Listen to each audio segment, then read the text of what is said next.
Rookie of the Year race is over. But we just have to understand that when a transformational figure enters the fray, you got to pause and then isolate and compartmentalize and give them the love that they're due. And in this case, it belongs to Caitlin Clark. For me and Camille, this is the most we've ever lost in our life. I only lost 7 games in my last 2 years at LSU. So, it's been hard for me. But adjusting and just kind of have that mindset of, just moving on has been something I try to give myself a little bit of grace. But you've known they were coming for you when you were waving your hands in your face to mock Caitlin Clark when you were beating her for the national championship. Not only did Caitlin Clark win Rookie of the Year, but she did it unanimously. Yes, every single voter chose her. But this is where things get interesting. Angel Reese is upset about it and disputes that Caitlin Clark is deserving of anything at all. Caitlin Clark is box office. She is a star. If Angel Reese was older, I would have gotten on her about what she just said. Because I would have been like, how naive can you be? But she is young. It's only 22. Can you believe the drama that is playing out in front of our eyes? It's not just about an award anymore. It's a rivalry that has everyone talking. You may be wondering why this is so major, but let me assure you it is. They still ask you about Rookie of the Year. Yeah. What is your stance on that? So my whole thing was when I got drafted, number 7. So I'm like, cool. The pressure is not even on me because I'm drafted 7, so the pressure shouldn't be up there. So I'm like, all right, cool, I can just hoop.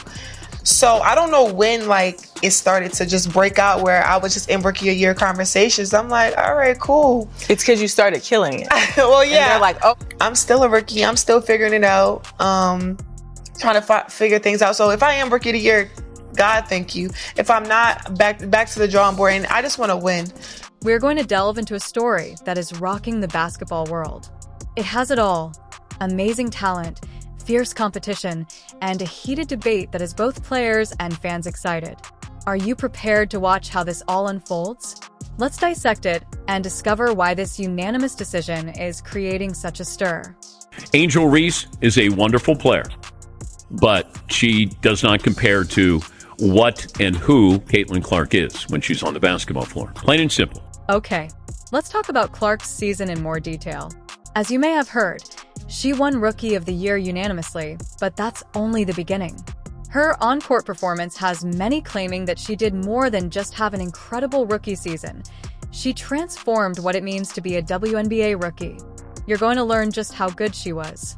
Angel Reese spoke to the media. She didn't speak to the media after the game against Caitlin Clark, but a member of the Chicago Sky, the national title winner at LSU, and she talked about where all this attention started with her and Caitlin Clark.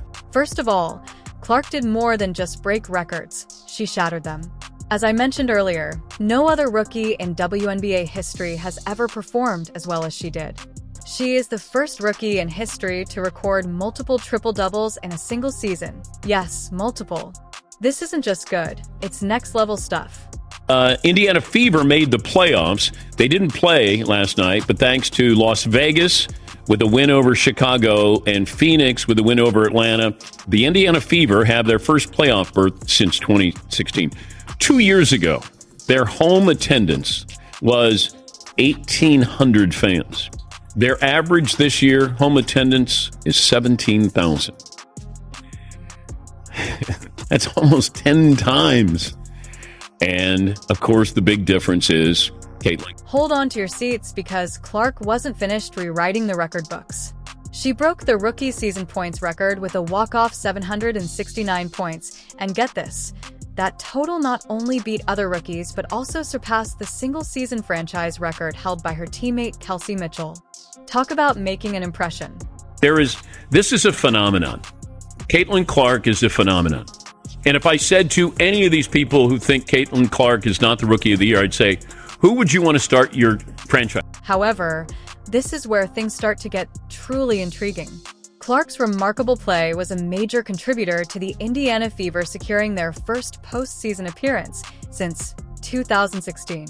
That's right, Clark didn't just shine individually. She also helped her entire team turn around. Her amazing performance didn't just look good on paper. it converted into wins. I think she should be up for MVP. Rookie of the Year, foregone conclusion.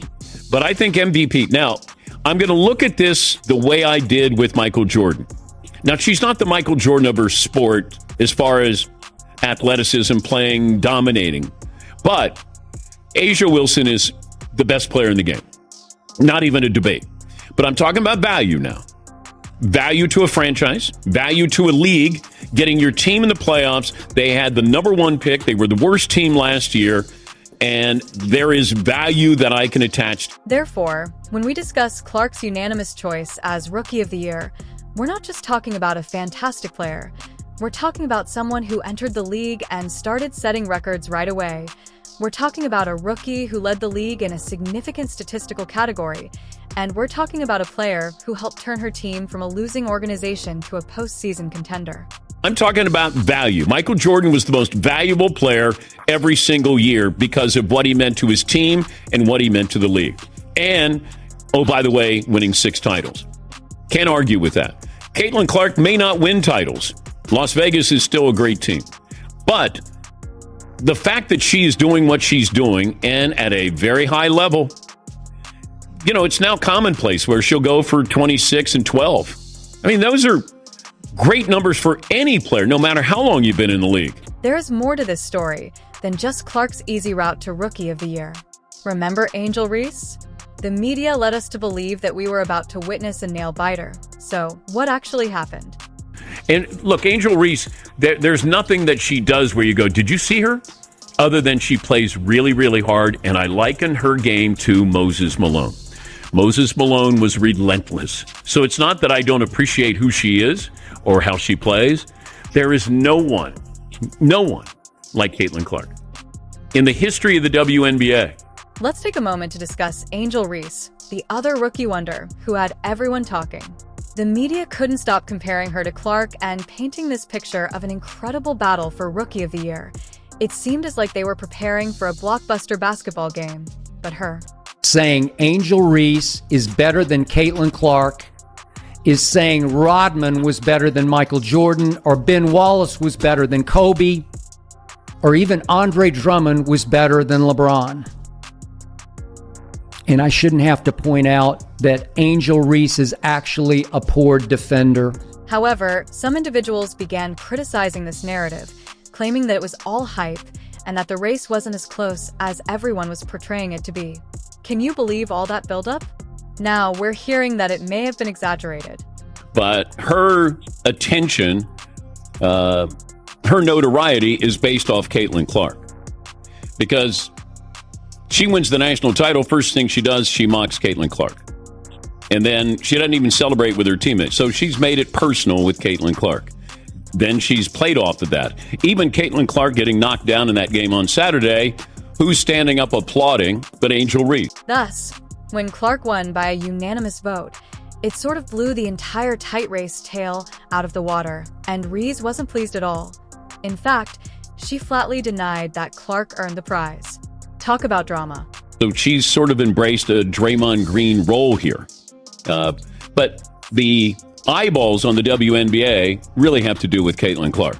Now, you might, if you stay long enough, maybe you'll see something or someone there you go, okay, I'm entertained by this. But there's nothing wrong with admitting that you watch a sport because of one. Now, you may be wondering why Reese reacted so strongly. Is it just sour grapes? Or is there more to it? Well, consider this. These are two extremely talented players who have been pushing each other throughout the season. They have a rivalry and a history together, and now they have this award between them. However, this rivalry is more than just about them. It's doing something incredible for women's basketball. All of this back and forth, competition, and talking is drawing attention to the game, and it's bringing new eyes to the game. They are correct when they say that this isn't just about an award. It's about two incredible talents pushing each other to new heights. Consider this. Clark and Reese are lifting the standard for everyone, not just themselves. How recently have you seen this much? When was the last time you witnessed women's basketball generate so much buzz on social media? This rivalry isn't only making headlines, it's also creating a following. You've watched the records tumble and the rivalry flare, But there are far more participants in this tale than just two. What if I told you that Clark's victory might completely alter the WNBA landscape? There's a reason why some people are referring to her as a transformative player. What does that actually mean? And why are some of the game's legends temporarily pulling back zoom out? There is more to Clark's unanimous Rookie of the Year victory than her amazing numbers, or even her rivalry with Angel Reese. It's an indication of something far more significant occurring in the WNBA. We're talking about a player who has the ability to alter not only the game on the court, but also the league as a whole. When was the last time you've seen a rookie enter the league and have such an impact? When people talk about Clark, they use words like transformative because she is not only breaking records, but also setting a new standard, attracting new fans, increasing awareness of the game, and demonstrating what is possible in women's basketball. I thought scoring, yes, she's the all-time greatest scorer in the history of college basketball, men's or women's, but passing like this? I'm talking about gifted LeBron-esque bounce passing. I'm talking about gifted LeBron-esque two-handed, full court, touchdown pass kind of passing. The likes of which I don't see in the WNBA. But here's where it gets complicated. Not everyone is happy about Clark receiving so much attention. Some WNBA legends and veterans are arguing that Clark is receiving too much attention too soon. Can you believe it? The very thing that is thrilling so many fans is creating conflict within the league. The WNBA's black superstars should thank their lucky stars. For the record ratings Caitlin Clark is detonating, even if new fans are mostly white fans. It doesn't matter what color eyeballs are. Why then did the pushback well? It's an issue that has everyone talking, including league officials, players, and fans. Some claim it's about justice, arguing that other outstanding players aren't receiving the attention they deserve. Others are concerned that concentrating too much on one player will overshadow the team component of the game. I tried to flaunt my white-on-white objectivity. I said Angel Reese is the Rookie of the Year halfway through the season. But the other day, I must admit, it hit me like Katie Bell Henderson telling me that's enough. I told myself it's not racist for me to like Caitlin Clark's game and to say so publicly. And I have no doubt some of the early resentment among black stars in the WNBA was caused from them reading their social media mentions, their comments, and deciding that Caitlin Clark had become the darling of the far right. The entire incident is shedding light on how the WNBA markets its stars, and it's not just about Clark. Some argue that the league should sell all of its best players more effectively, not just the newest sensation. They also pose difficult queries about how to expand the league while honoring its past and all of its present stars. No woman that I've seen has ever been able to jump shoot, wrist flick logo threes, Steph-like threes, like Caitlin Clark can. But here's the thing. The WNBA may really benefit from all of this discussion and attention. In fact, it may be just what the league needs. Remember what one analyst said? It's getting people talking about women's basketball in a way they haven't before, generating buzz, igniting discussions, and most importantly, increasing interest in the sport. They are correct that Clark's resounding victory is altering not only the record books, but also the course of women's basketball. This is about the potential for expansion to reach new audiences and propel the WNBA to new heights, not just about one player or one season. What's really amazing about Clark's victory isn't just that she's a great athlete. It's also about how competition can inspire athletes to do amazing feats. Consider it. After pushing one another throughout the season, take a look at what transpired. Not only did Clark win, but she also broke numerous records. But this is where things start to get really interesting. There is more to this rivalry than merely who is superior. These athletes are demonstrating to us what it means to be exceptional on and off the court by practicing sportsmanship and persevering through difficult times. I don't take disrespect lightly, and she disrespected Alexis and my girls South Carolina, they still my SEC girls too. Then y'all not gonna disrespect them either. So I wanted to pick her pocket, but I had a moment at the end of the game, and I was in my bag. I was in my moment. The next time you watch Clark and Reese battle it out, keep in mind that sometimes your greatest opponent can also be your greatest inspiration. They aren't just competing with one another, they are pushing one another to new limits, and who knows? Perhaps we're witnessing the beginning of something even greater in women's basketball. Can you guess what they'll do next? I'm sure some of those black superstars read in their comments, see what she's doing to the black people's game? Now several WNBA stars, black and white, have criticized their commissioner for not properly condemning the Angel versus Caitlin racial hate they've seen on their social media.